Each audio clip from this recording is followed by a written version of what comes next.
Hello. Hello, hello, hello. How's everyone doing today? I hope everyone's doing well. You might be wondering, why am I so close to the camera? So I can sniff you. You smell good today. Congratulations. But today we're going to be reading about yokai. Yokai are Japanese demons and such. So we shall be reading about them. It's pretty spooky. And since it is pretty spooky, that's why I wanted to start off with the disclaimer. Some stories are a bit much. They can be scary, they can be gross, they can be weird, they can be triggering sometimes. So, keeping that in mind before we continue, if that makes you uncomfortable, I completely understand. That is just the nature of the stories we are going to be reading today. What else? Oh, also, I'm using my 3D model today, the one that Lamia made for me. It's so cute! I want to show it off again, because I haven't used it in a little bit.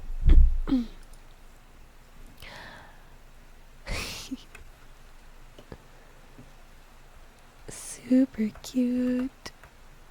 Super duper cute.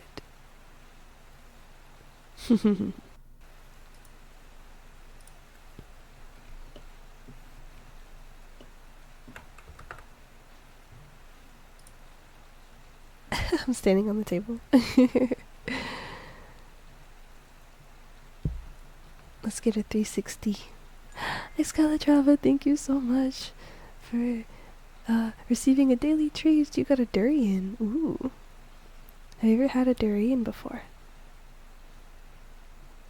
Hello. How are you doing today? I'm showing off my 3D model that Lamia made for me a while back. 360. I got 2 long braids.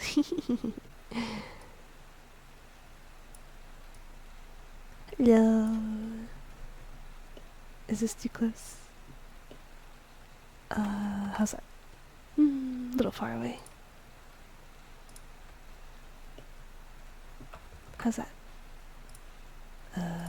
Perfect.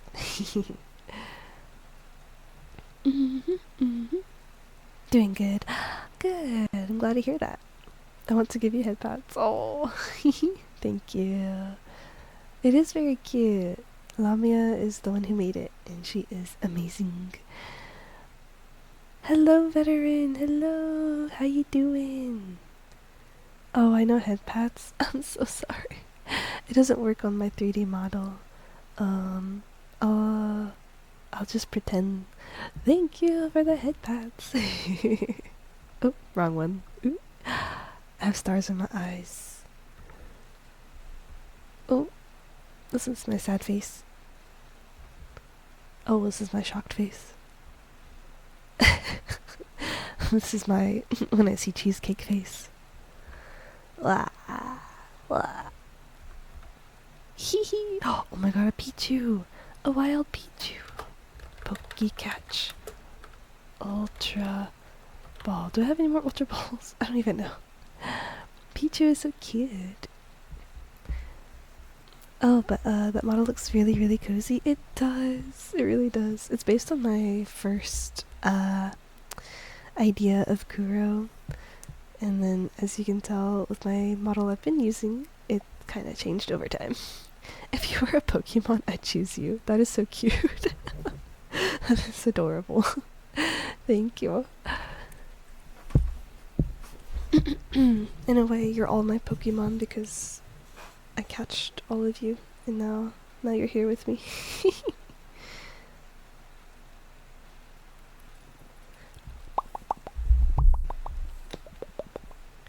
But yes, like I was saying, the nature of these yokai stories, they can be a little bit much. So keep that in mind. Cafe, can I order tea? Yes. Yes, you may. What kind of tea would you like? We have many, many, many options. I don't actually have a menu for them, so if you can just say one, I'm sure we have it. Yokai, yes! I haven't done this in a while. I used to do yokai readings all the time. Have you seen Newer Rise of Yokai Clan, my favorite yokai anime? I've heard of it, but I've not watched it. I caught Pichu! Yeah, let's go! Newer Rise of Yokai Clan. I didn't steal it, we can share it. Oh, this looks so cool. Ooh. If it's on the website I use to watch anime. Oh, it's on Hulu. Oh, I can definitely watch it. Never mind. Cool. I love this art style. Anime with this art style is so good. It's very good. I recommend you watch. Oh, I definitely will. I always try to look for new anime to watch, but I never really find anything I like. But if it's relating to yokai, I think I would probably love it. Nura Rihyun as a young yokai is my favorite. Is my Twitch picture. You should look. Okay. Oh, I see. Cool. Very cool. If you could hear my stomach growl, no you can't. No you can't. My stomach is growling. I didn't have time to eat breakfast, but it's okay. Kitty growls. Yes. I fed our dog and our cats here at the cafe, and I forgot to feed myself, but it's okay. I can eat later. Oh, if you hear Rengar meowing, he just wants to get out of the room, but I don't want him messing with anything in the living room, so I'm not letting him out. I give you my kitty treats. Oh, thank you. What was it again? A durian? Do you not like durian? I love durian.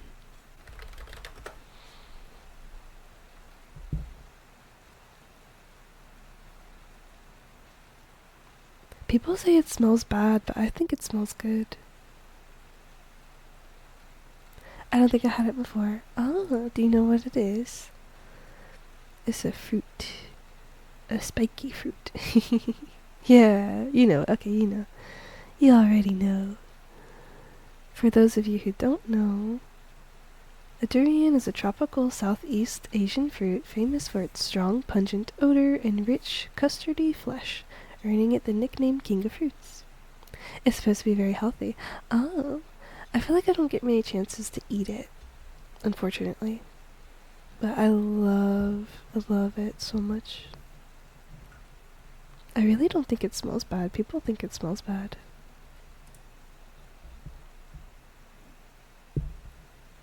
Yeah, people compare the smell to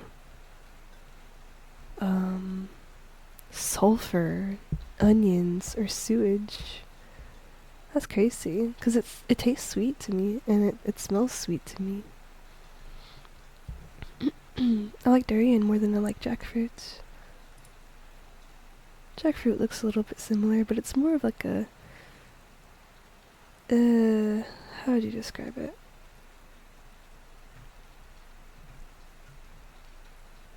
It's more solid, like it's less soft.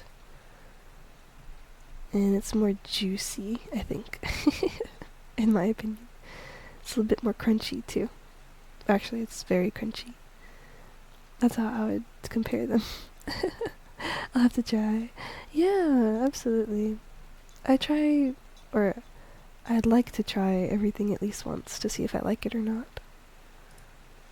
And sometimes time will go by and I'll be like, I don't remember if I like this or not, so I'll just try it again. And then 9 times out of 10, I'm like, oh, I remember now. I tried it before, I didn't like it. Can you do your best meow, please? Meow. Meow. Meow. Meow. That's how one of our cats meows. He does a meow at the beginning, like he rolls his R. Okay. So, first up today, I use this website called Yokai.com. I should probably pin that. All stories are being read from Yokai.com. Pin. Okay. Okie doke. Let's see. So, whenever I read from Yokai.com, there's a button called random, so I click on random and it gives me a random yokai to read about. First up, we have Reiki, which translates to ogre, spirit, or demon ghost. Habitat is any, it usually haunts the area near its body, and its diet is none, so I guess it doesn't eat anyone? If it doesn't eat anything. It just chills, maybe. Okay, appearance. Some Oni can be killed by man-made weapons and others die of natural causes, but they do not always peacefully pass on to the next life. Some still have unfinished business or karma left to burn off, while others die such violent or passionate deaths that the soul becomes disjointed at the moment of death. They remain in the human world as a demon ghost. Reiki, written by combining the characters for spirit and demon, are the ghosts of Oni unable to pass on to the afterlife. Reiki appear just as they did before death, but accompanied by an aura or an eerie glow. Excuse me. They are semi-transparent like ghosts, and often gain supernatural powers in addition to the magic they possess in life. Behavior. Reiki have only one motivation: revenge. They bring suffering to the person or people they feel are responsible for their death, or to those who stood against them in life. Reiki will either follow a target or attach themselves to a particular area, often their own gravesite, and assault anyone who comes near. They can haunt for centuries. Reiki persists until exorcised by a powerful Buddhist priest. Legends. There are fewer stories about Reiki than about Oni, but tales tell of powerful spirits even more fearsome than the living counterparts. Excuse me, I'm already yawning. One of the most well-known Reiki legends takes place at Gangoji, a temple in Nara Prefecture. A mysterious force was haunting the temple's bell tower and murdering children every night. The force was so powerful that not even the most devout priests could identify it, let alone exorcise it. In a story reminiscent of the adventures of Hercules, only the son of a god was strong enough to track down and defeat the demon ghost, saving the children of the temple. Tired, kitty? A little bit. It was kind of hard to wake up this morning.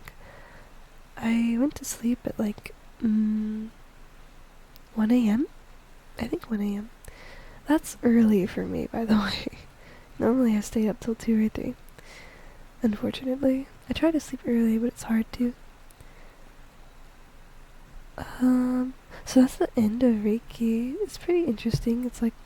It's literally the ghost or spirit of a Oni or a demon. That's cool.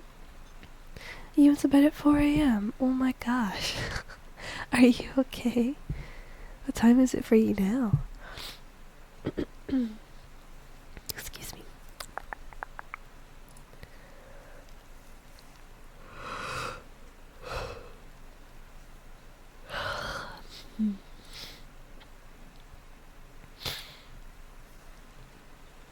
Oh. Oh, it's also 11:24 a.m. for you. But I woke up at like 9, so I got no sleep. Oh my gosh. Do you want to take a nap?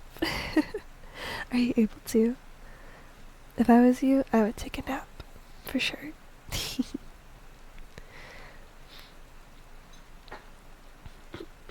Okay. Our next yokai is Itachi. Isn't that a Naruto character? Itachi. It translates to weasel. Alternate names, though. It's often referred to as ten, the Japanese marten. Habitat is found all across Japan, particularly in mountainous areas. Diet carnivorous, it feeds on small wild animals. Appearance: like birds and spiders, many other animals develop into yokai when they reach a certain age. Japanese weasels, known as itachi, are disconcerting animals. They bring ill omens, and people fear their particular brand of magic. Like most animals turned yokai, they possess shape-shifting abilities, in addition to a number of supernatural powers. Interactions: Itachi are tricksters and pranksters, but generally shy away from interactions with humans. As a result, they are mistrusted and disliked. Hello, hello, hello, hello. Hi, War Boss. How are you doing today? Did you see my commission request? Everyone, welcome in, War Boss. They're a super cool streamer. They do art, they do figure paintings, they do some gaming, they do a whole lot of cool stuff over there, so you should definitely go check them out. Also check out their VGen. They currently have 10% off for this month of their birthday. We are currently reading about Itachi. It's a weasel. A weasel yokai, specifically. I would nap, but I have work soon. Oh no. Oh, I'm so sorry. I hope that your work day goes by quickly, and I hope you have a great day at work.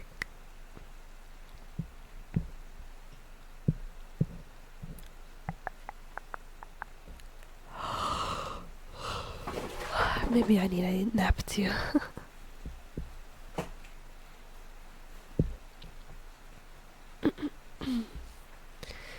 Kitty nap, yeah. I would fall asleep right now if I could. But I wanted to stream, so my will to stream overcomes my eepiness. I just saw, and thank you so much. No problem. I'm so excited. I hope to do you justice for OC, and thank you so much for commissioning me. No problem. No problem at all. I am super duper excited to see what you do with it. I just hope you have lots of fun with it.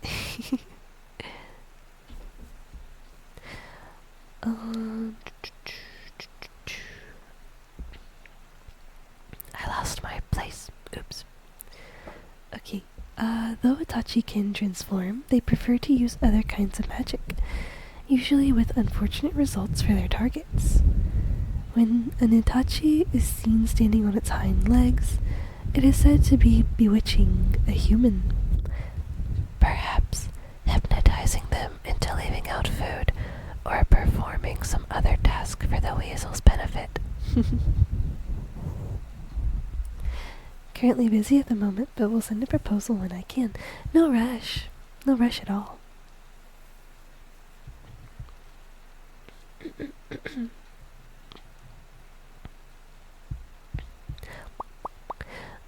Itachi are dangerous in groups. They gather together at night, climb onto each other's shoulders, and create huge columns of fire which erupt into whirlwinds. These are frequently blamed for starting conflagrations which can burn down entire towns. Oh wow, Rengar is meowing again.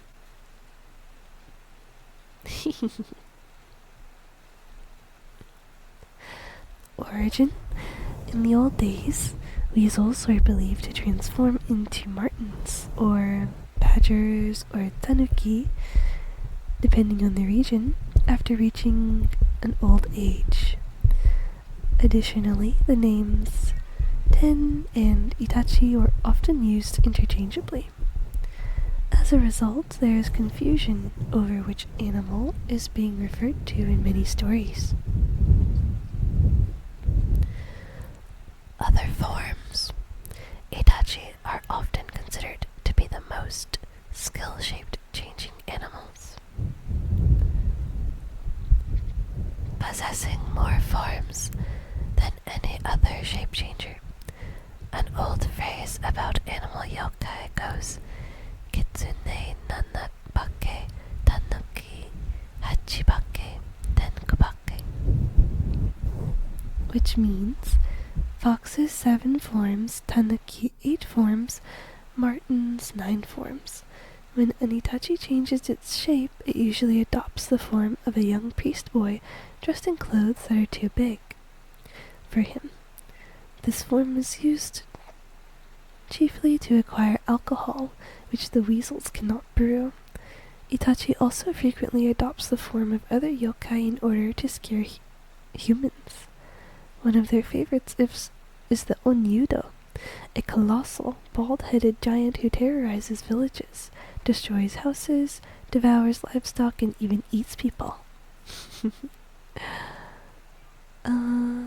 Unfortunately, I can only spend 30 minutes watching the stream today. Thank you for today, and I hope to catch you next stream, Kuro. Oh, no worries at all. That's fine. Thank you so much for swinging by. I really do appreciate it. Thank you, thank you. I hope you have a great day today. Alisam, thank you so much for the headpats. Thank you, thank you, thank you. Charming yokai.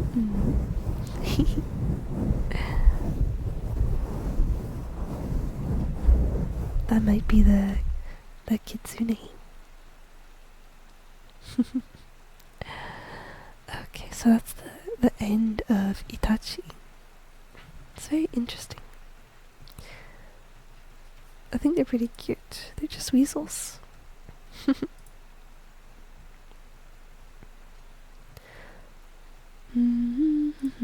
Okay, who's next? Who are we reading about next? Koma Inu.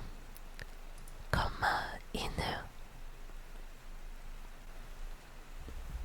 This translates to Goryeo, which is an ancient Korean dynasty dog. Alternate names are Shishi, which means stone lion. It refers only to the open-mouthed Koma Inu. Oh, so like, do you know those statues of the lion-looking dogs at like temples and stuff?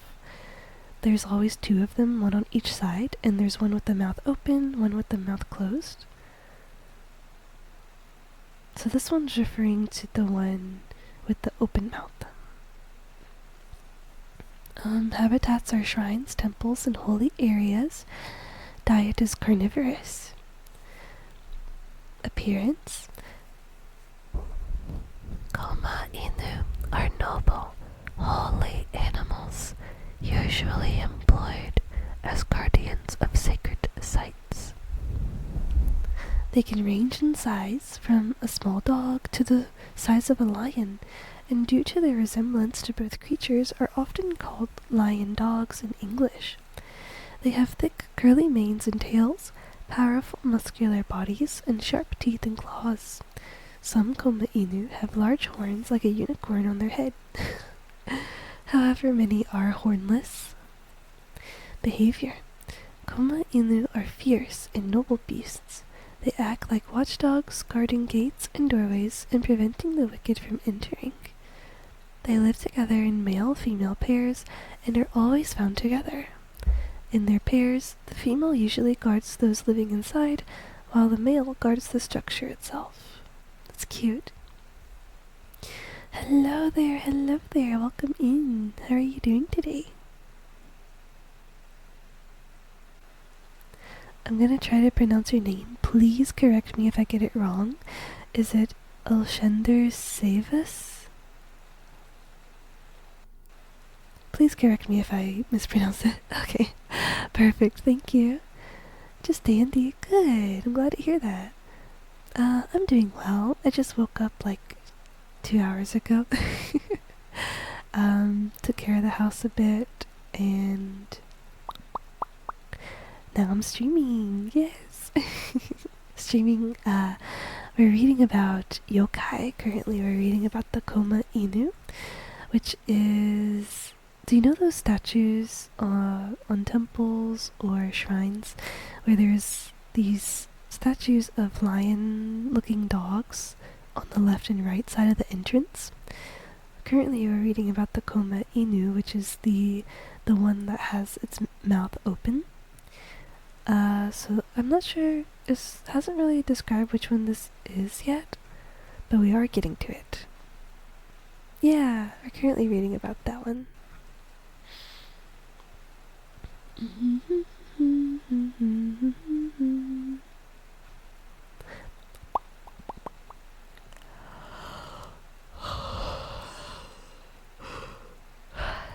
I can't stop yawning today, I'm so sorry. Okay. So, interactions, the Koma Inu, are a ubiquitous symbol at holy sites in Japan. The stone Koma Inu statues are almost always found at the entrance to Shinto shrines, often with more inside the shrine guarding the important buildings. The pairs are usually carved in two poses, one with mouth open in a roaring position, and one with the mouth closed. Symbolically, these creatures represent yin and yang, or death and life.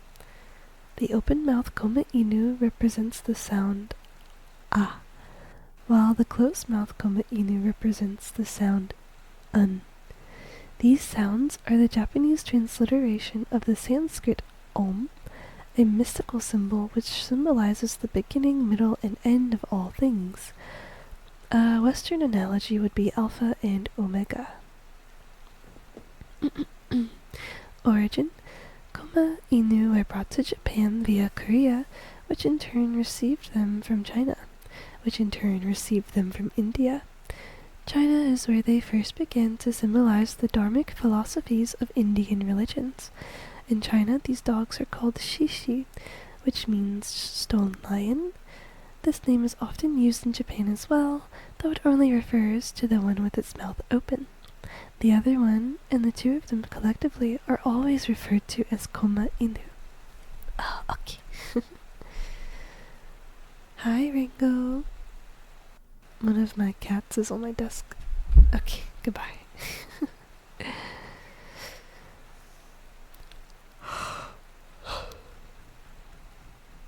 Excuse me. That one is pretty cute. They're guardians. Okay. We're gonna read the next one. See what random one we get. Okay. This is called Tengu Bi. Tengu Bi translates to Tengu Fire. Alternate names are Tengu no Gyoro or Taimatsu Maru. Habitat is riversides. These are so neat. I didn't know the history of those, right? I really didn't either. I didn't know they went back so many different, cultures. I didn't know they originated from India. It's very cool. The habitat of these tengubi are riversides.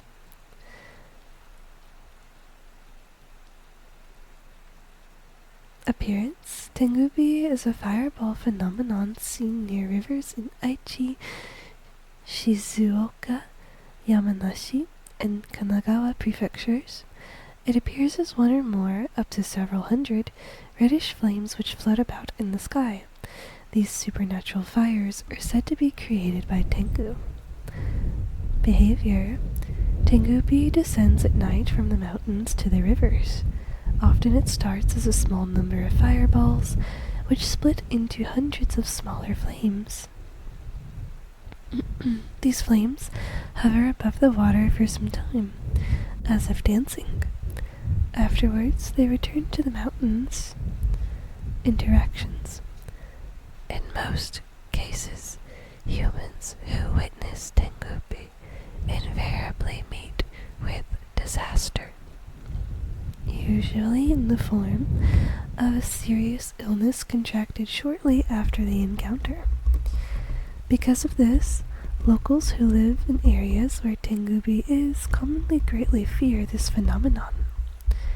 If a local happens to see a Tengubi, they will immediately drop prone and hide. Oftentimes they will cover their heads with they'll cover their heads with shoes or sandals. Occasionally, Tengubi can be helpful to humans.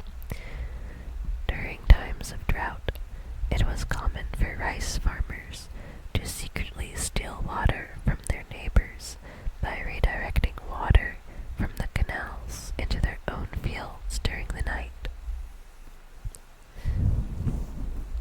This caused a great deal of conflict among the people involved.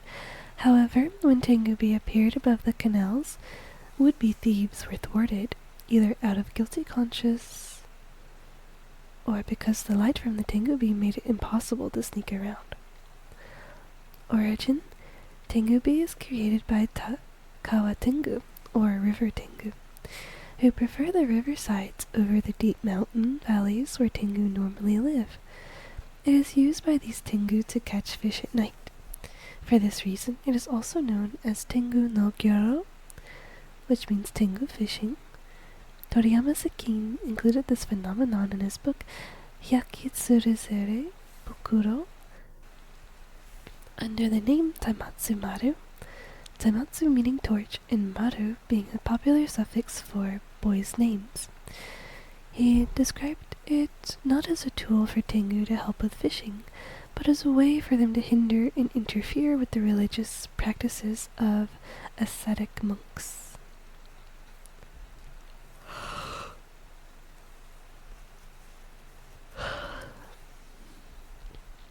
Legends. Long ago, Tengubi was frequently seen in the villages of Kasugai City, Aichi Prefecture. One night, a villager was caught out in the mountains in a sudden thunderstorm.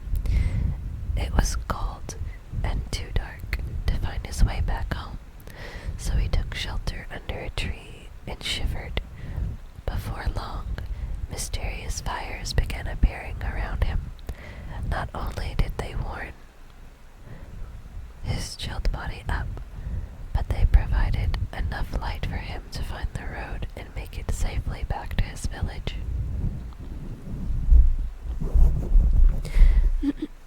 It was a common superstition in that village not to go outside of your home on nights when Tengubi appeared.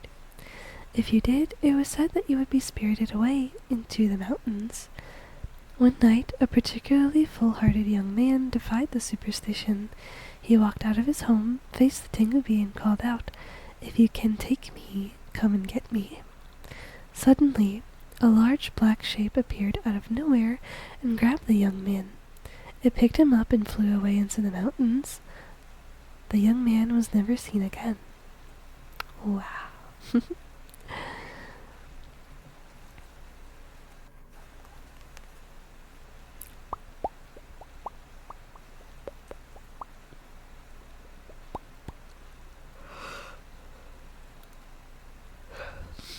I think for the most part they seem like they're good, but don't tempt them to be bad. They're pretty funny.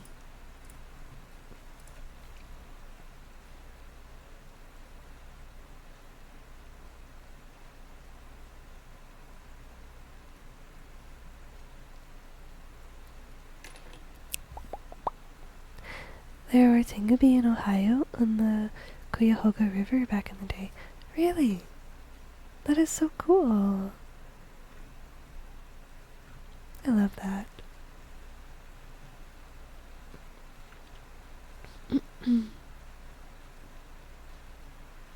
Okay, our next yokai is the Chojinbi. Chojinbi. It translates to lantern fire. Alternate names are Tanukibi or Koemonbi.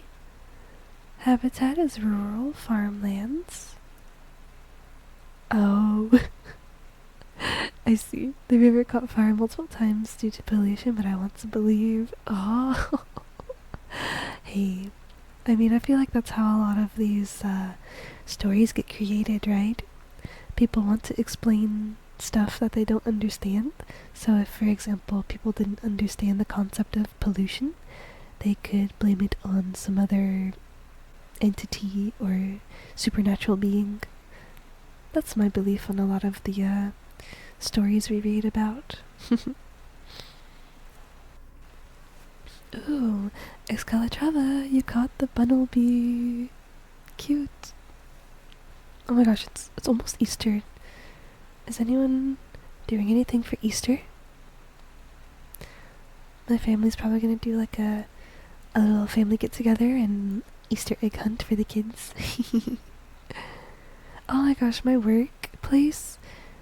Yesterday we did an Easter egg hunt. It was so cute. It was so cute. I got a golden egg, and you want to know what I won? I won any day off guaranteed. Let's go! Can't wait to use it. I should probably save it though. Okay. Appearance. Chochinbi are strange orbs of fire which appear on the footpaths separating rice paddies in rural Japanese farmlands. They appear at about the same brightness and height as a handheld paper lantern, or chochin, which they are named after. The present chochinbi signals that other yokai may be close by. Behavior. Chochinbi float about in the air, a few feet above the paths formed along the borders of paddies. They drift about lazily, but if a human gets too close to them, they vanish. They often appear in long rows of dozens of chochinbi, one after another, resembling a string of lanterns. Origin. Chochinbi is most frequently said to be the work of kitsune, although it is sometimes attributed to other magical animals. In many places, chochinbi is said to be the work of tanuki. Occasionally, other yokai are said to use magical fire to light their way in the dark. While chochinbi is more or less identical to other types of magical fireballs, its distinguishing feature is that it is used as a light source by other spirits. We have a 1-year-old. He's a bit too young to really understand Easter egg hunts, but we'll probably do something fun. Aw, that's good. I know a lot of people will take their little ones to go see the Easter Bunny. If you have any events like that near you, the mall I work at, I always wave at the Easter Bunny and he'll wave back. It's so cute.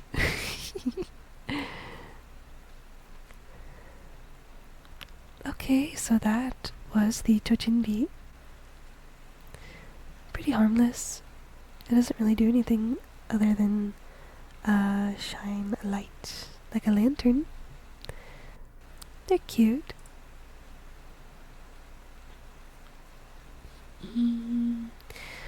Oh, this one's pretty interesting. This one is Funayure. Funayure translates to ship ghosts. Alternate names are Ayakashi. Habitat is seas, oceans, and bays. Diet is none. Appearance. When the ghosts of people who have died at sea transform into vengeful spirits, they become a particular type of ghost called a funayure. Oh, honey, thank you so much for the hydrate reminder. Thank you, thank you.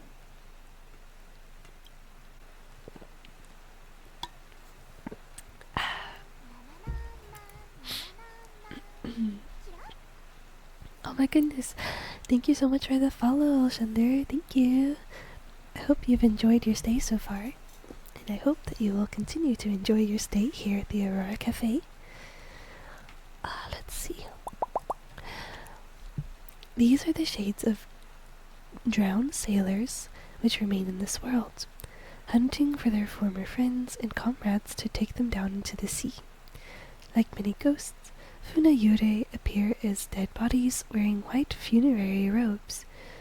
They can be seen at night, either when the moon is new or full, on particularly stormy or foggy nights, or during the festival of Oban. Funayure appear as an eerie, luminescent mist, which gets closer and closer until it forms into a ship with a ghostly crew. Excuse me. Funayure ghost ships attack in different ways. Sometimes they charge headlong toward the other ship, causing it to steer away so sharply that it capsizes. Other times they pull along the other ship and the ghostly crew tries to drag it down under the water. The ghosts themselves carry large ladles and buckets, which they use to fill ships with seawater, sinking the ships and adding more souls to the Funayure crew.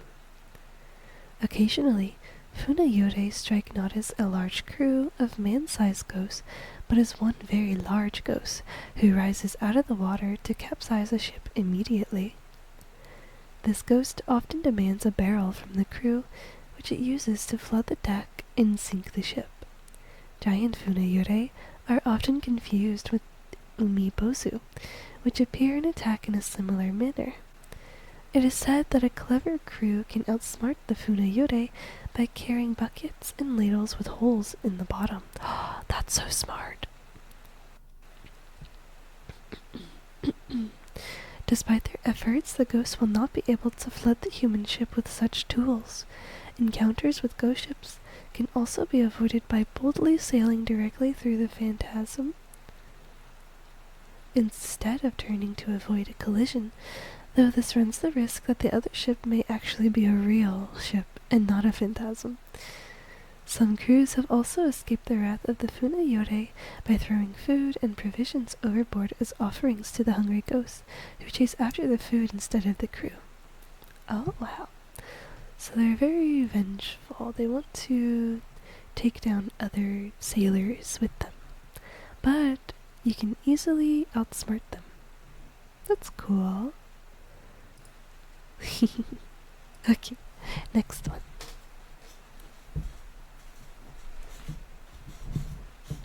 Oh, this looks interesting.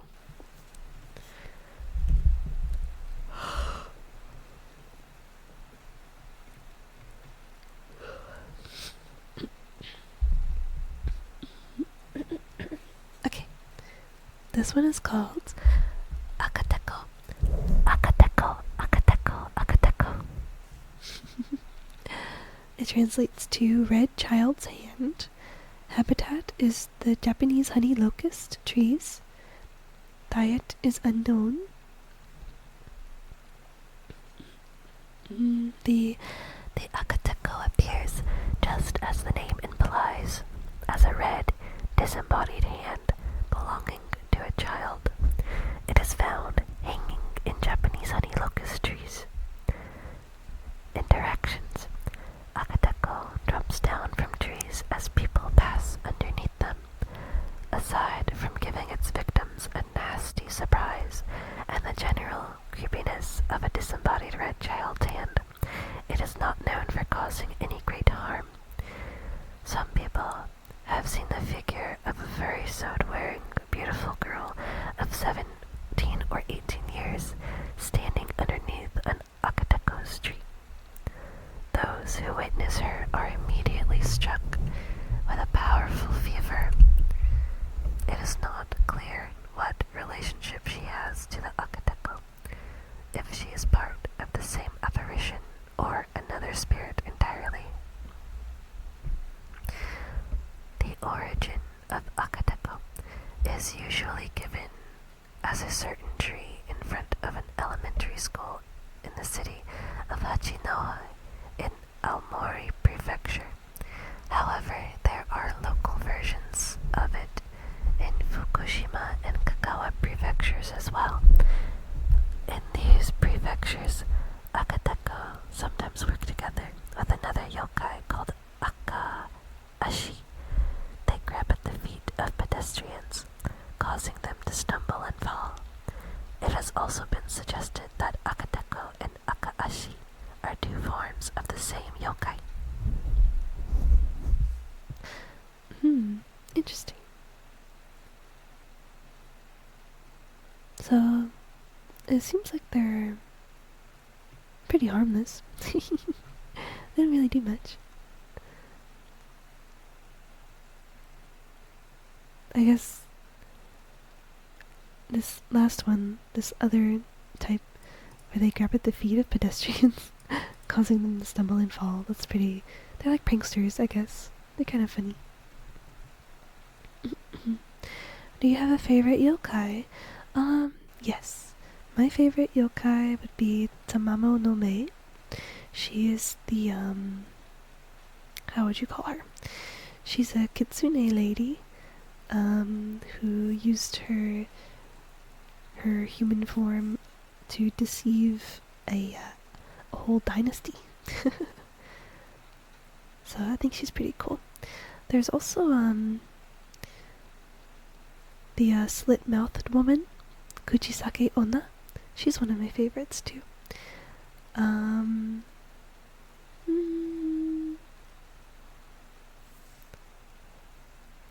then my third favorite would probably be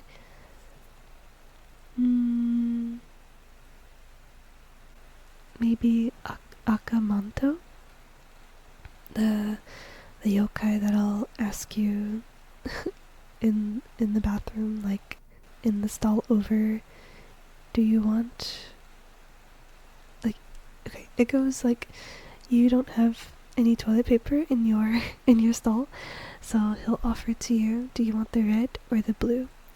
And if you choose the red, he'll kill you, but he'll kill you in a way that the entire stall becomes red because of your blood. So the entire stall is just painted red. If you choose blue, I think he'll strangle you and you'll turn blue from asphyxiation. But I think there are ways to trick Akamanto. Like if you say a different color, like yellow or something, I think he'll be confused and you can run away. I like the umbrella with the eye just because he's silly looking. Oh! Let me see.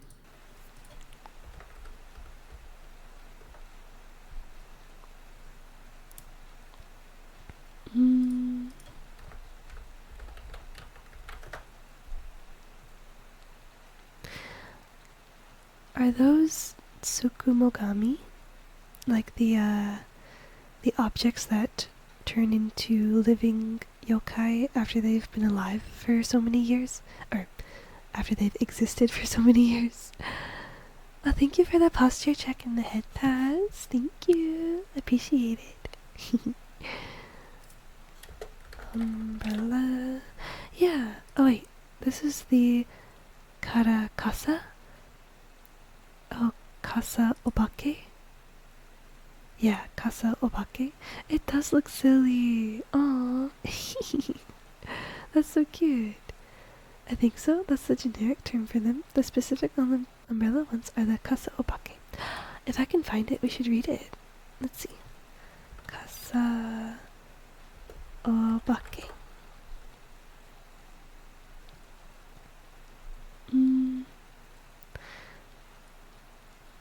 Okay. Is it this? Yes, I found it. Or it might be not the exact same, but it could be close. Here on yokai.com they call it the Karakasa Kozo, but it does have the alternate name of Kasa Obake, so it should be the same thing. It translates to paper umbrella priest boy, and the appearance. These silly looking yokai are transformations of Chinese style oiled paper umbrellas. They have a single large eye, a long protruding tongue, and either one or two legs upon which they hop around wildly. Behavior. The Kasaobake are not particularly fearsome as far as yokai go. Their favorite method of surprising humans is to sneak up on them and deliver a large, oily lick with their enormous tongues. Which may be traumatic, even though it isn't dangerous. Caution is advised, however. There are other umbrella Tsukumogami, which are dangerous to humans, and care should be taken not to confuse them with this more playful spirit. Oh wow. Oh, what the heck? Does the Pika Ramen emote not exist anymore? What the heck? Ay. I have to go back and fix it. I know I'm gonna forget, though. I'm gonna forget.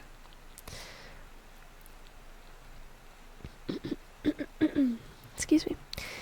Have you read about the Hyaki Yakyo? Let me look it up.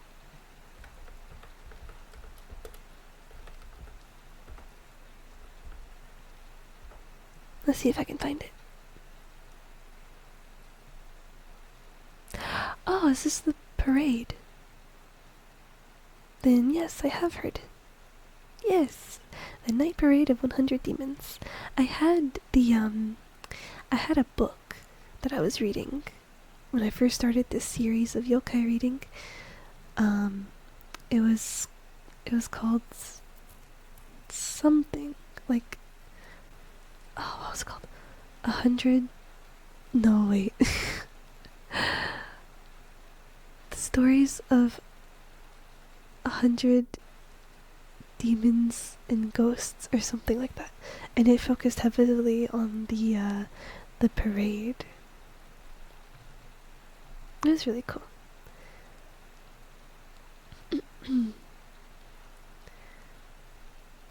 Nura leads them through the streets of Japan every year. Whoa. I know last year I kept seeing on this website there was like a promotion, I guess you could call it, or advertisement maybe, where they did a real life parade where people could dress up as yokai, but of course it was in Japan. I don't know if I'll ever be able to go, but I would really, really love to go and participate in this parade and dress up as one of my favorite yokais. Just sneaking around licking people. What goobers. Yes, they're so silly. I swear you will really enjoy the newer anime and even the manga. Oh, there's a manga too. Let me see. I wonder how many volumes there are.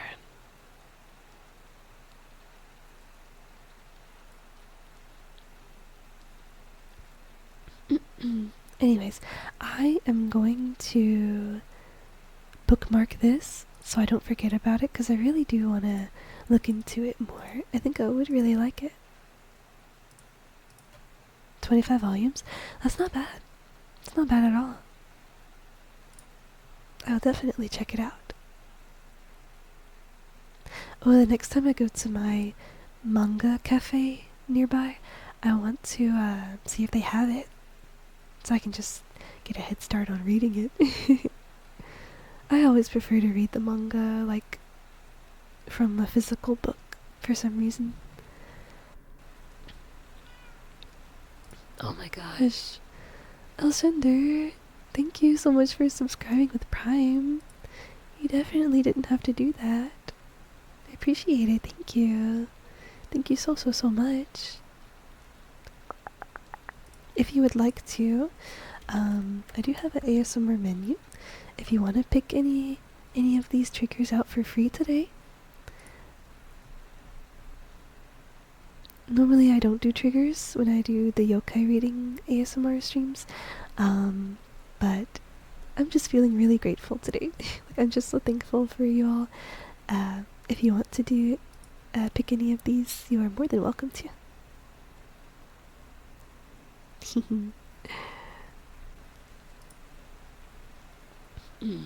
But I definitely am about to read about the Hyaki Yagyo, the night parade of 100 demons. It travels throughout Japan, appearing on inauspicious nights each month. The Hyaki Yagyo is the dreaded night parade of 100 demons, an event where all of the yokai, oni, ghosts, tsukumokami, and other supernatural creatures leave their homes and parade through the streets of Japan in one massive spectacle of utter pandemonium. In many ways, it resembles a traditional Japanese festival filled with songs and chants, dancing, and merriment. The parade is said to be led by Nurarihyon, Nozuchi, and Otoroshi. Oh my gosh, Bing Chilling. Thank you so much for the follow, Bing Chilling. Thank you, thank you. Please enjoy your stay. Let's see. Where was I? Humans foolish enough to go outside on these nights, or curious enough to peek out of their windows in hopes of catching a glimpse of the supernatural, are either killed or spirited away by the monsters. This is attributed sometimes to divine punishment for looking upon that which must not be seen, and sometimes to sheer shock from witnessing this horrible spectacle. According to the Shugaisho, a medieval Japanese encyclopedia, the only way to keep safe from the night parade, should it come by your home, is to stay inside on the specific nights associated with the Chinese zodiac, on which the night parade is said to be held. So those who hear the pandemonium parade pass by their homes should chant this magic spell. Oh wow! Oh! Bing Chilling, thank you so much for the 10 bits. I really appreciate it. Also, hello! How are you doing today? I really hope you're doing well. Easter is coming up soon, so wondering, do you have any plans for Easter? Oh my gosh, that Eevee is so cute. Oh my goodness. Oh, I love that. I love it so much. That's adorable.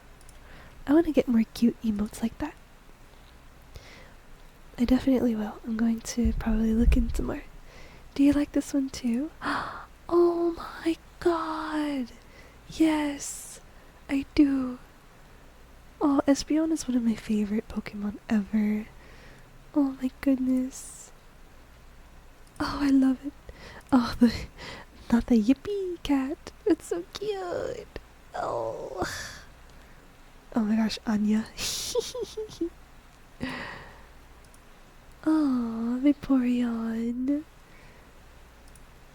Oh my god. The Eevee lick. Blim, blim, blim, blim, blim, blim, blim. Oh, I missed this earlier, sorry.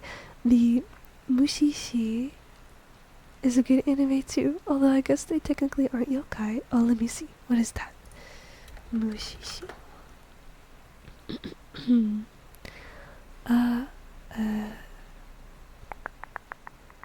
Oh, wait, that's cool.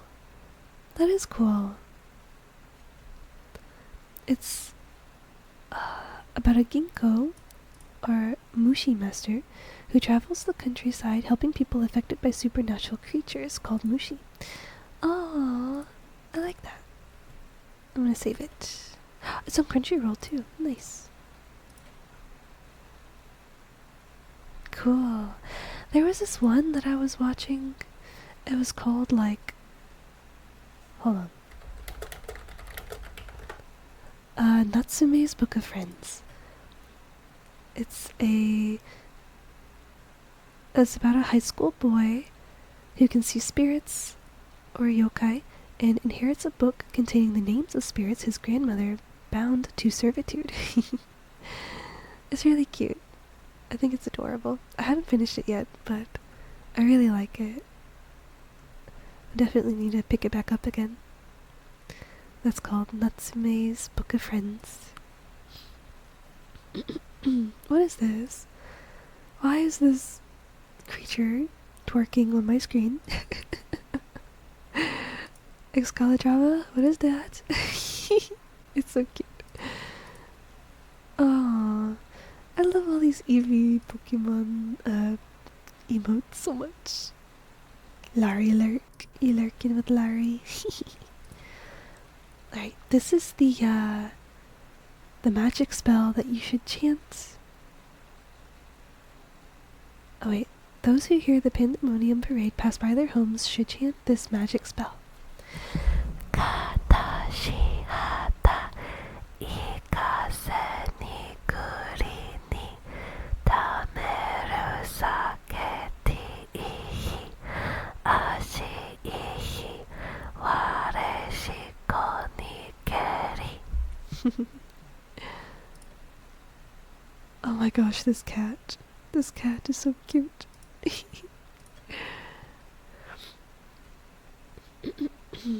Oh wow. I'm glad I'm not showing the pictures of the yokai anymore. I used to do that. I used to share my screen so everyone could see the yokai pictures that I can see. This one is pretty grotesque and gory and gruesome, so I'm glad I'm not really sharing my screen right now. We're gonna read about the Oni. The Oni. Translates to ogre or demon. Have you heard of Ungaikyo? No, I have not. Let me see.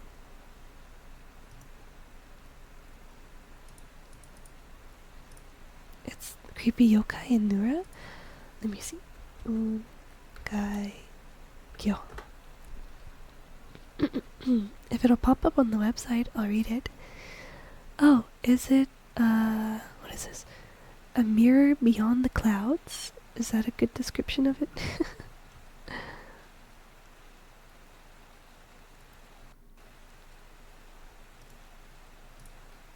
I'll read about it next. After Oni. Yes, okay. Then I'll definitely take a look at it. Okay. Ogres, demons, haunted mirror monster. Oh, cool. I like that. The idea of that. Onis inhabit hell, remote mountains, caves, islands, abandoned fortresses. Diet is omnivorous, especially livestock, humans, and alcohol. Appearance. Oni are one of the greatest icons of Japanese folklore. They are large and scary, standing taller than the tallest man, and sometimes taller than trees. They come in many varieties, but are mostly commonly depicted with red or blue skin, wild hair, 2 or more horns, and fang-like tusks. Other variations exist in different colors, and with different numbers of horns, eyes, fingers, and toes. They wear loincloths made of pelts of great beasts. All Oni possess extreme strength and constitution, and many of them are accomplished sorcerers. They are ferocious demons, bringer of disaster, spreader of diseases, and punishers of the damned in hell. Behavior.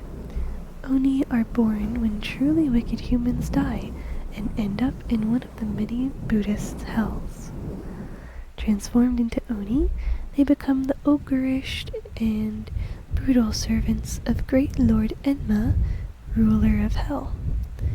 Wielding great iron clubs, they crush and destroy humans solely for enjoyment. An Oni's job is to mete out horrible punishments such as peeling off skin, crushing bones, and rendering other torments too horrible to describe. All these tortures are for wicked sinners, but only those not quite wicked enough to be reborn as Oni themselves.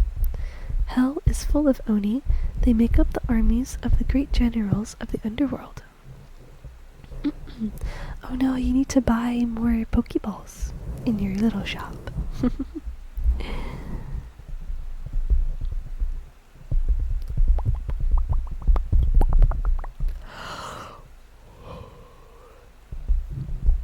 A Occasionally, when a human is so utterly wicked that his soul is beyond any redemption, he transforms into an Oni while still alive. He then remains on Earth to terrorize the living.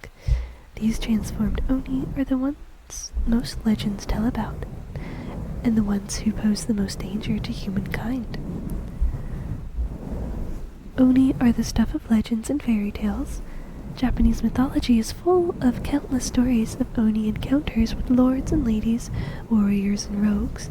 No two stories about Oni are exactly alike, except for one thing. Oni are always the villains of mankind. Originally, all spirits, ghosts, and monsters were known as Oni. The root of their name is a word meaning hidden or concealed, and it was written with the Chinese character for ghost.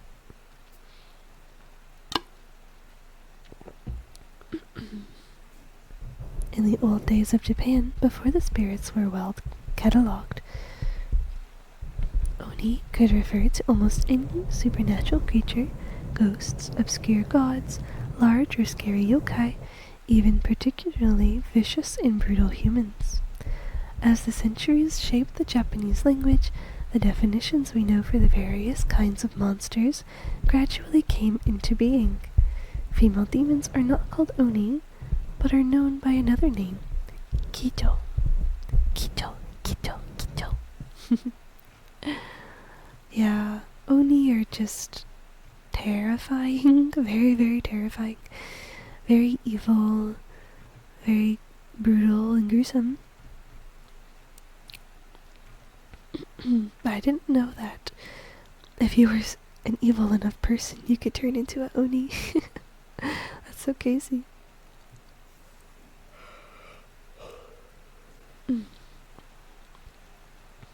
I liked a game I played before called Ao Oni. It's like these giant blue, or giant-headed blue demon things that chase you around in the game. And I don't know. I really liked the game when I played it. Okidok. Up next we have Ungaikyo. Am I saying it right? Ungaikyo? Hopefully. Translates to Mirror Beyond the Clouds or Haunted Mirror Monster. Appearance? Ungaikyo is a haunted mirror which shows demons and monsters reflected in its surface. The spirit which haunts this mirror, as well as the countless spirits which have been reflected in it over the years, can manipulate the reflection and cause it to appear as anything they like.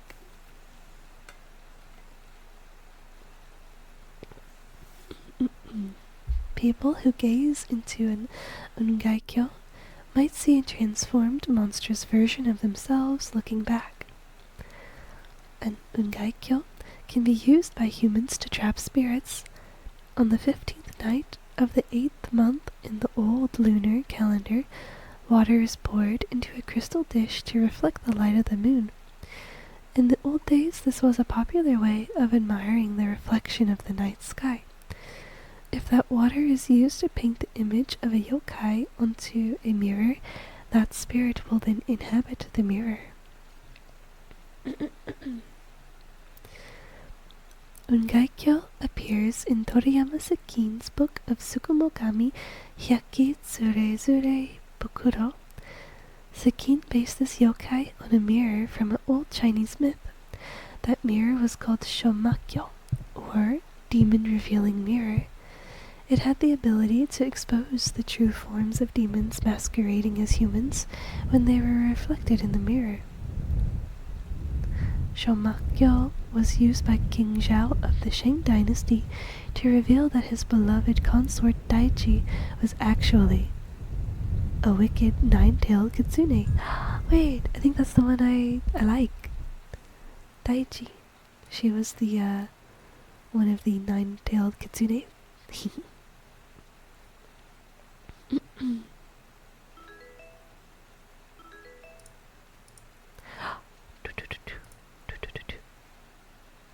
Oh no, I don't know why the daily treat's not working.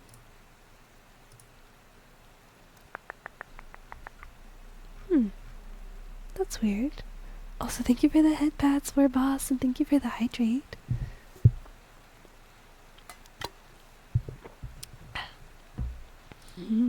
I don't know why Mix It Up is being weird.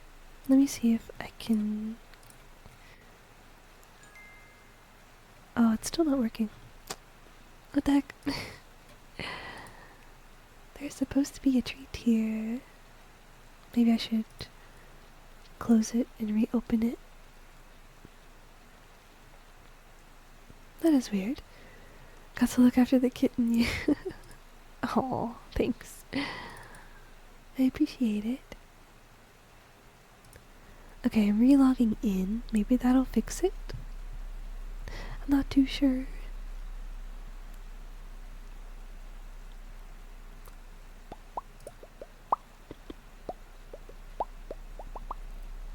Okay, so I have it reopened, but unfortunately I am not able to. Okay, I will give you a treat. I will give you a cotton candy. A giant thing of cotton candy. That's just the first thing I thought of. Thanks, no problem.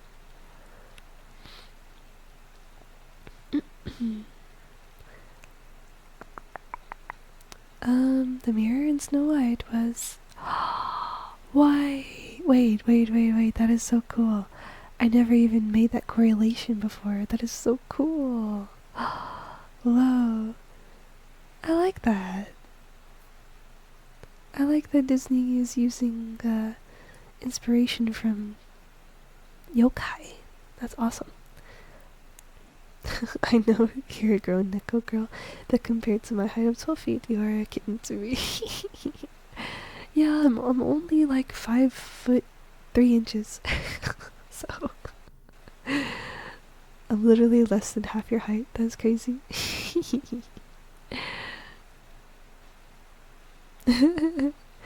Yes, Warboss is very tall. Super duper tall.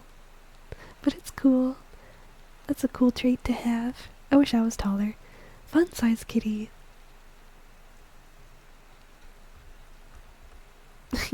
I lost it. Oh, there it is. I'm not fun sized. What are you talking about?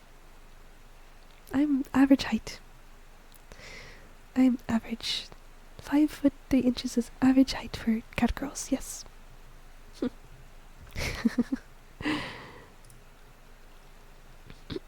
Thanks, but I'm actually average height for an orc war boss. Oh, really? Well, you could have fooled me.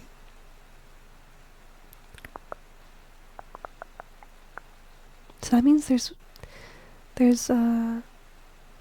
orc war bosses that are taller than you. Oh my gosh, that is so tall, too tall. I bet you can see a lot though. I hate this joke, but I'm gonna say it anyway. How's the weather up there? Let's see. Shomakyo was used by King Zhao of the Shang dynasty to reveal that his beloved consort Daichi was actually a wicked nine-tailed kitsune intent on running his kingdom through her evil depravities. Her true form revealed, she fled the country, setting into action a chain of events that would see her eventually wind up in Japan as Tamamo no Mae mentioned. Oh my god, I love her. She's so cool. Shomakyo was used time and time again to reveal the true nature of disguised spirits. Sakine postulated that such a mirror might pick up a little of the strangeness of each yokai and deemed it reflected, eventually becoming one itself. Perhaps the countless spirits that it has reflected over the years have slowly gained the ability to manipulate its reflections. More recently, Ungaikyo has been described simply as a mirror which has transformed into a conscious being. Upon reaching 100 years of age, the mirror develops a soul and is transformed into a yokai, a very common theme among Tsukumogami. Ungaikyo has also been portrayed as one of the many transformations performed by tanuki. By sucking in large amounts of air and inflating their bellies, a tanuki is able to display a picture on its bare belly, similar to a television screen. This portrayal is not rooted in folklore, however, it comes from Dai Films' 1968 to 1969 yokai movies. Nonetheless, it has been caught on and remains a popular variation of Ungaikyo in many productions. So cool. Most orcs, when fully mature, are 7 to 8 feet. The average warboss height are between 11 to 15, but the biggest orc, who was a warlord, was 27 feet tall. Oh my goodness gracious. That is so tall. Are these the giants that we used to speak of? Remember how, like, in history or something, they mentioned giants? I wonder if it was the warlords, the orcs.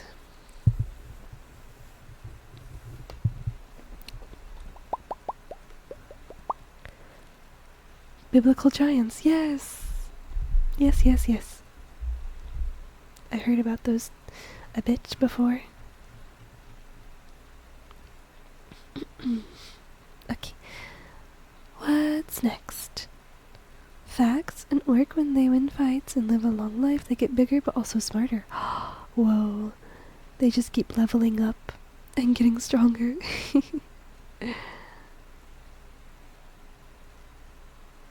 Stronger through size and intelligence. Bongo. That's so cute. Is that a maneki? Aww. Okay. Up next we have Umizato. Translates to blind man of the sea. Habitat: the waters surrounding Japan. Diet is ships and sailors. Uh-oh. If you are a sailor, you are not safe. Umizato are mysterious, gigantic yokai, which look like blind guildsmen or zato, who wander the seas at night, tapping the waves with their long canes. Very little is known about the mysterious Umizato. They are usually considered to be harmless and leave people alone. However, according to some tales, Umizato harass fishermen out at sea. They are said to beckon ships towards them, and when the ships draw close, they flip them over and capsize them. They also occasionally swallow entire boats whole. They do have a congenial side, however.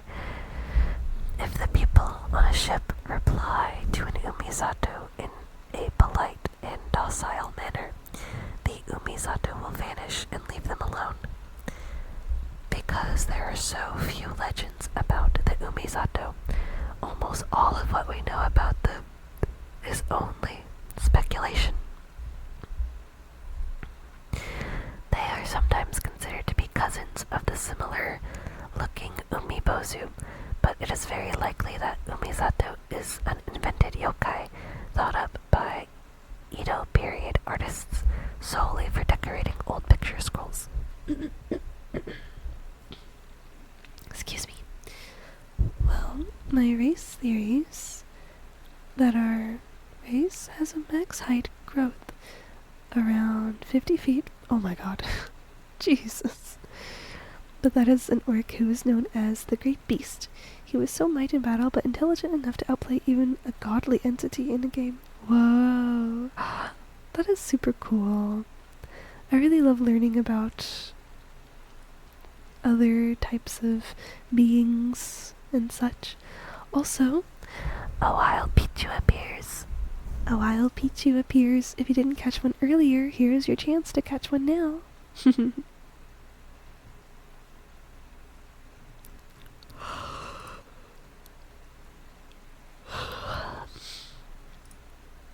Oh my gosh, this is so cute. This looks adorable. Whatever this is. Oh, hello, Sir Cry. Hello, hello. Welcome in. Good to see you. You got a Snickers. Hello. I hope you're doing well today. We are reading about yokai. We are currently on one called an Airy. It looks pretty funny. Like, it's so derpy looking. It habitats the sea. I think I'm gonna keep whispering since my throat is getting a little sore from talking a lot. Noted, but some orc have found a way to stop this growth in our race, so I'm permanently at 12 feet. Oh, okay. That's cool. Very cool. Not familiar with the story itself. Yeah. No worries. I am just reading about random yokai. So I am on... Well, what did we just read?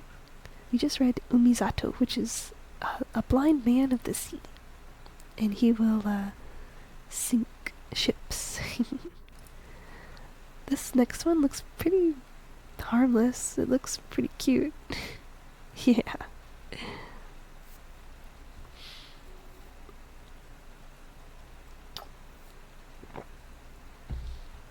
Okay, we're gonna whisper this one.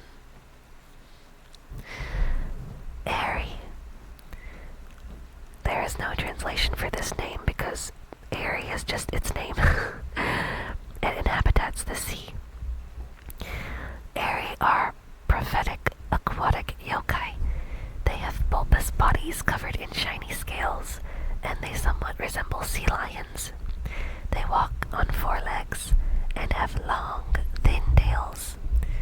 Their long necks stick straight up out of the center of their bodies, and they have manes of long hair.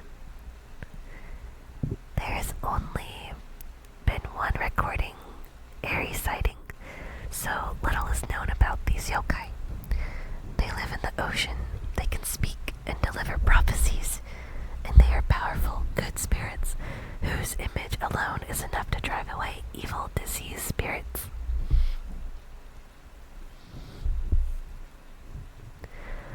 The only known Airy sighting was reported on June 17th, 1876, in the Kofu Hippie Shimbu. An article was printed along with an illustration of the Airy. Their story is virtually identical to that of many other aquatic prophetic yokai, which appeared in the later half of the 19th century, including Amabiko, Jinjahime, and many others.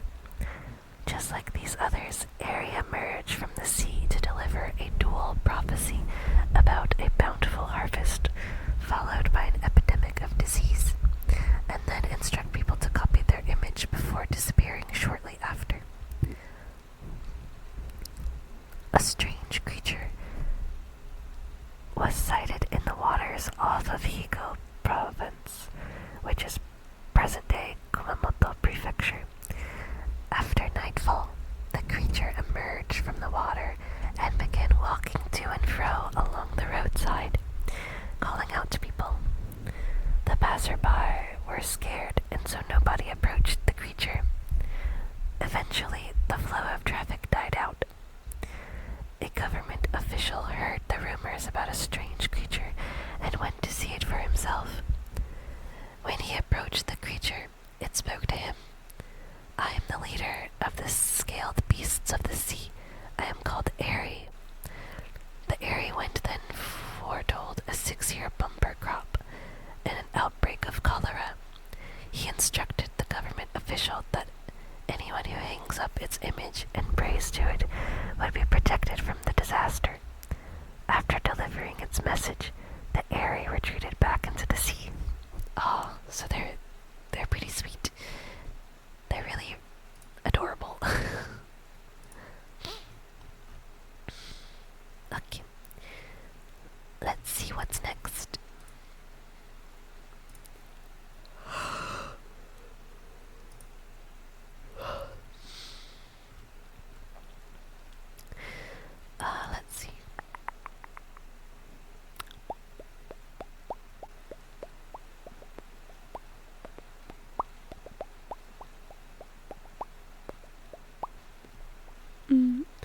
This story reminds me of a legend story I knew about an eternal entity known as the Toy Maker, a godly being who comes to you to play a game.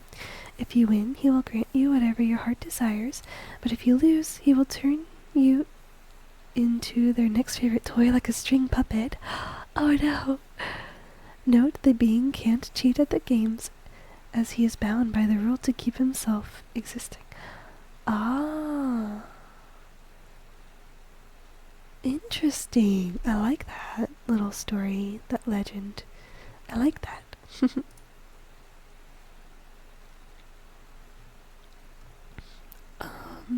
Let's see. This next one is called Yajo. Yajo. Yajo. It translates to wild woman.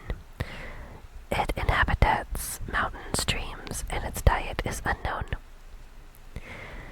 Yajo are aquatic monsters that resemble human women in kappa. They have long hair, bright red lips, and slender eyes. Their bodies are covered in dull blue scales like fish or snakes. Their webbed hands and feet have only 3 fingers and toes each. There are 3 bright red chevron-like markings going down their backs, and their bellies, palms, and the webbing between their fingers and toes have a slightly pinkish hue. Yajo emit a strong, offensive, fishy odor. True to their name, Yajo are wild. They live in the woods away from civilization, near mountain streams. They are fast and aggressive and full of energy. They love to wrestle. Their foul smell can rub off onto those they wrestle with. Yajo are recorded in Kaikidan Ikotaba, an anonymous picture scroll from the end of the Edo period, which features several unique yokai from Kyushu. There are no other known records of Yajo outside of this scroll. In Jiskuzen province in the 1740s, a man named Kyotoku was gathering firewood in the forest. Suddenly a Yajo jumped out and grappled him. Kyotoku was a man of great strength, so he was able to throw the Yajo off without any trouble, but she kept springing back to grab him again, over and over. No matter how many times Kyotoku threw off the Yajo, she sprung back at him. Finally, Kyotoku managed to escape from the Yajo. He ran to an inn where he collapsed from exhaustion. Kyotoku was near death, but the guests at the inn gave him medicine and food and managed to revive him. However, Kyotoku's smell was absolutely unbearable. Oh wow, that's so funny.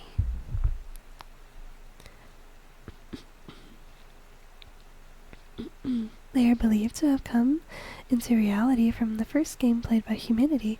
The game in question was Catch. Aww. That's pretty cute. The cute origin of it. In the grand scheme of things, humans can be pretty cute sometimes. Like creating games and stuff. And traditions. And just being kind to each other. That makes humans pretty cute. Oh, this one's pretty. I like this one. This one's called Suzuhiko Hime. Translates to Belled Princess. Habitat is Shinto shrines. Diet is none. Suzuhiko Hime are Tsukumogami which possess Kagura Suzu, the bells used in Shinto rituals. They look like young women wearing the robes of an ancient princess or a shrine maiden. They are decked with bells and have a larger bell for a head. Suzuhiko Hime do not cause harm to humans. They merely dance about in the wild in ritualistic movements, like the dances in which they were once used as holy instruments. Bells have been used since ancient times in Shinto rituals to calm the human soul as well as repel evil spirits. Most importantly, they are meant to attract the attention of the gods and call forth their presence. Although it is not specifically stated, it is possible that Suzuhiko Hime, like other Tsukumogami, are born out of old tools that are no longer in service, animating themselves from the desire to be useful once again. Suzuhiko Hime is a creation of Toriyama Sekin and first appears in his book Hyaki Tsurezure Bukuro. Everything about this yokai, from the meaning of its name to what Sekin intended for it to do, can only be inferred from his brief description of it. Sekin's description of Suzuhiko Hime refers to a famous scene from Japanese mythology. Amaterasu, the sun goddess, had a violent quarrel with her brothers Susanoo, the god of storms, and hid herself from the other gods in the cave Ama no Iwato.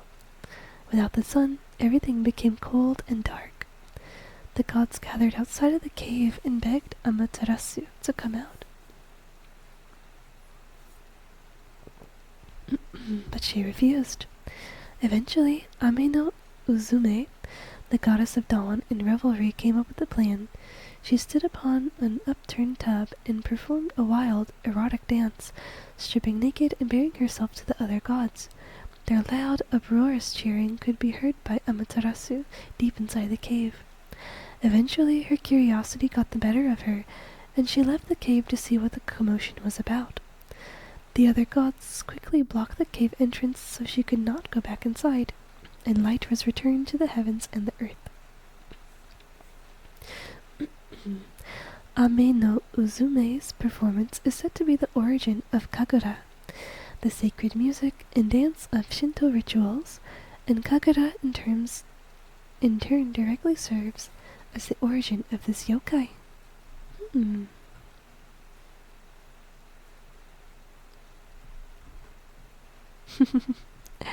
I think we lost the plot. They started talking about the gods instead of Suzuhiko Hime. So, she's cute. She's a little bell princess. I like it.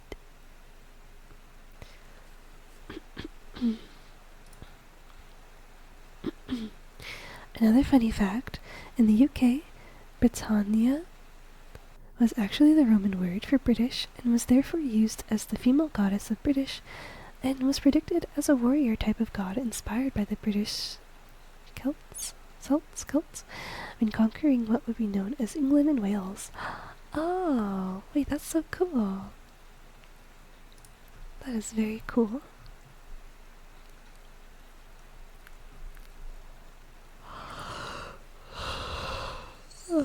Excuse me.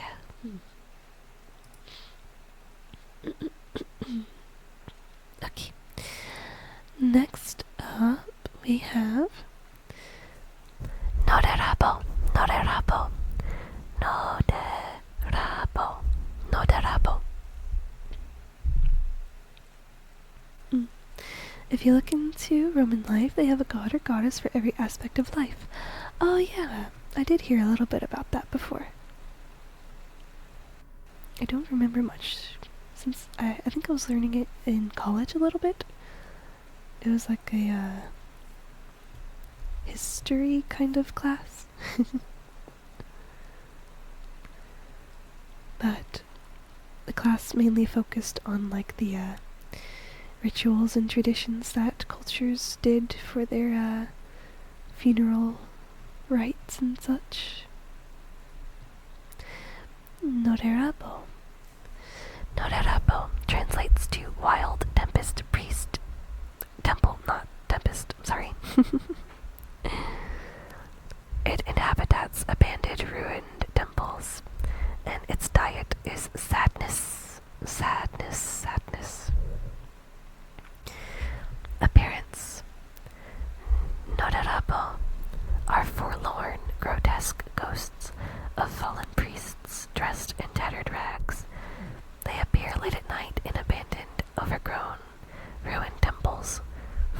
frequently haunting the temple grounds and occasionally ringing the largest temple bells. Norarapo were once priests who committed some kind of sin and died in dishonor.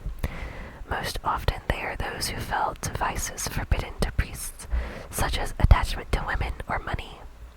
No longer welcome in towns and cities, they flee to abandoned temple ruins located out in depressed rural areas and transform into yokai.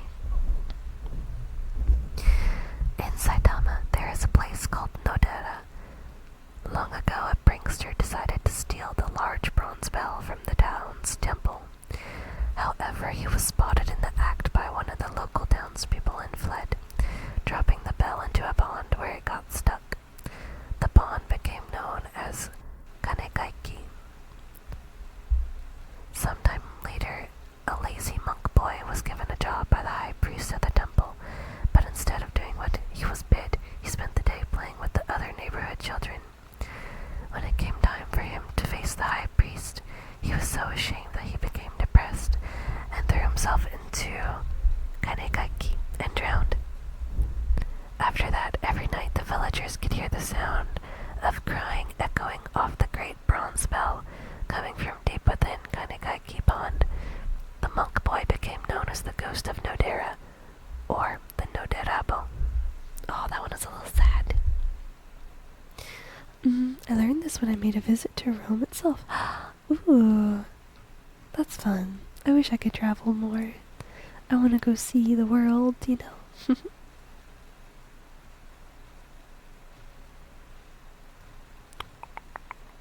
Okay, this next one is called Yogen no Tori. It translates to prophecy bird. Inhabits mountains and forests, and its diet is unknown. Indeed, but I don't know how Rome would react to a cat girl.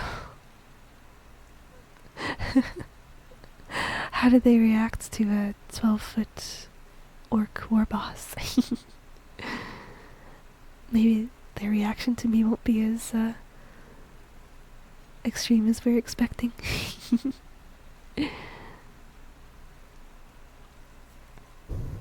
Appearance. Yogen no Tori are prophetic birds which resemble two-headed crows. One of their heads is white. They can speak and are sent by the gods to deliver important messages to humanity, such as warnings about epidemics. They were chill.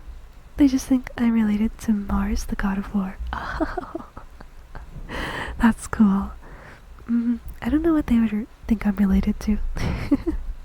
I don't know too much about the Romans and their gods and goddesses.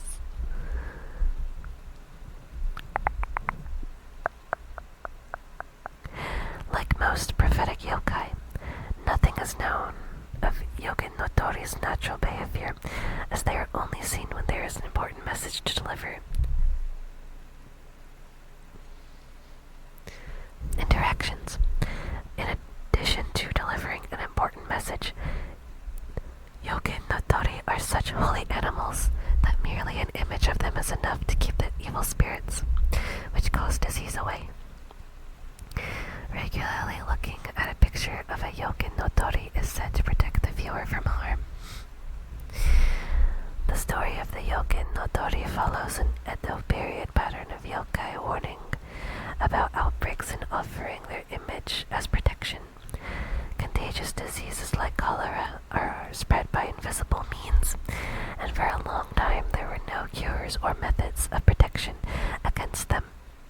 Amulets, talismans, and an image of holy yokai might not have done much to actually prevent sickness, but the willingness of people to cling to their promise of salvation is understandable. Legends. A serious cholera outbreak struck Japan in the summer of 1858. During the outbreak, a government official from Kai province, or Yamanashi prefecture, named Kizaimon, discovered the legend of the Yogen no Tori and reported it in Boshabyo Ryokyo Nikki, which is a journal detailing the outbreak. According to his report, a Yogen no Tori was sighted in December of 1858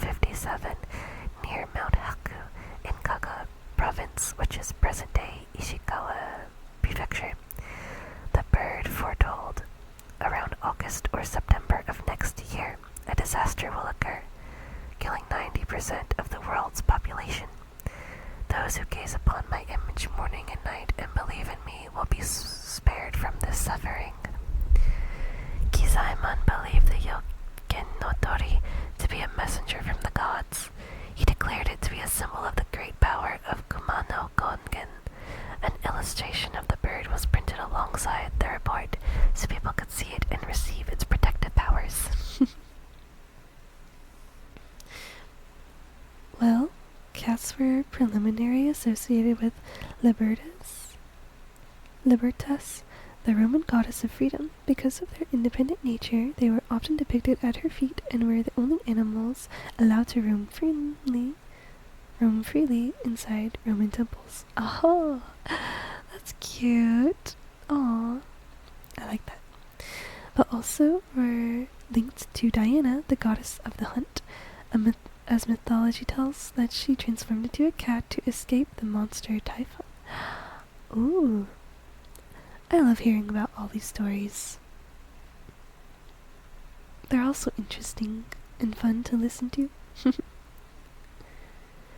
Okay, so we have about 10 minutes left of stream. I believe, oh, Bing Chilling, thank you again for the 10 bits. I really appreciate it. Thank you so much. Let's see. I think we're gonna read one more story, and then we're probably gonna start looking for someone to raid. Let's see. Let's end on this one. So you'd be very respected in Rome as a cat girl. Oh, yay.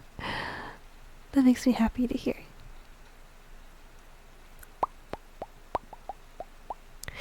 We're gonna read the last one called Juboko.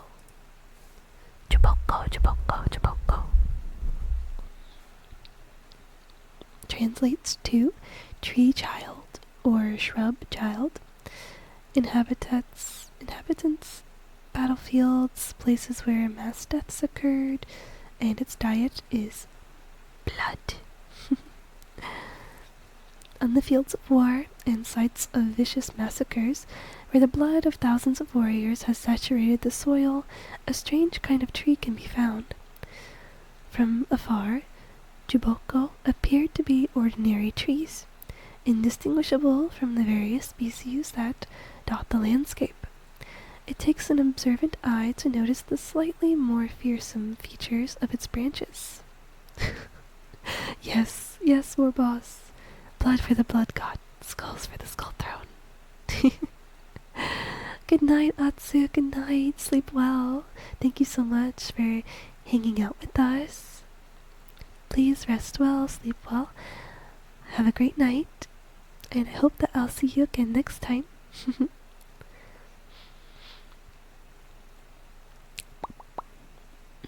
It takes an observant eye to notice the slightly more fearsome features of its branches, or the piles of human bones buried in the undergrowth beneath the tree. In fact, they were once normal trees, but the vast amount of human blood absorbed through the roots transformed them into yokai. It's okay. Thereafter, the trees thirst only for human blood.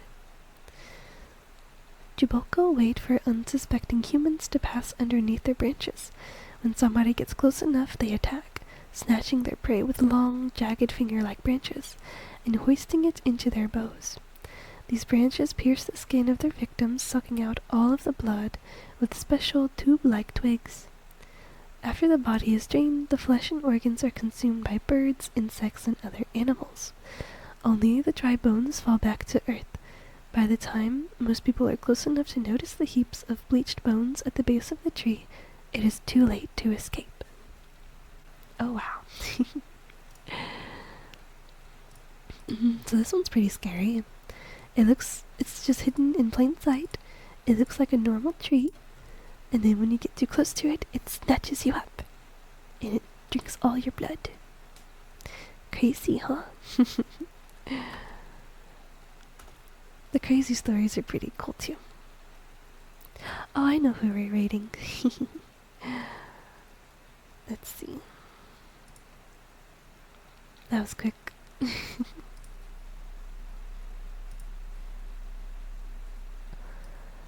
We're gonna raid Sylvia, Quinrell. We raided them before. Only once, but she's so sweet. She's so cool. I really enjoy her streams. So, but yeah, that is gonna be the end of stream for me today. Oh, it sounds like a typical Tuesday for most spiders. So true. I really do like spiders. I think they're awesome. But thank you all so much for hanging out with me today. I almost said tonight. Oh my gosh. It's noon. It's almost 1 p.m. for me. But yeah, thank you all so much for hanging out. I'm gonna go ahead and type in the raid. Here is our raid message if you would like to copy and paste it when we get over there. I also have a community Discord if anyone would like to join it and hang out with us. It's very cozy, very friendly.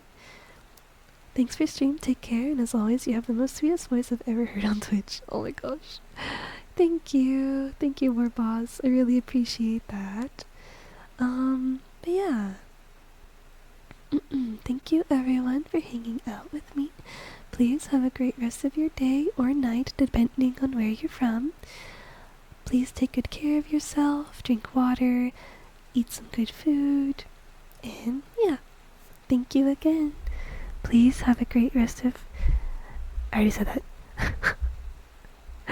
I meant to say thank you all if you donated bits today, if you donated some subs. I really appreciate it. Thank you. I appreciate all of you. Words cannot express how happy I am that you all choose to spend time with me and hang out. But yeah, that's gonna be it for me. Thank you again. I will see you all again next time. Bye bye.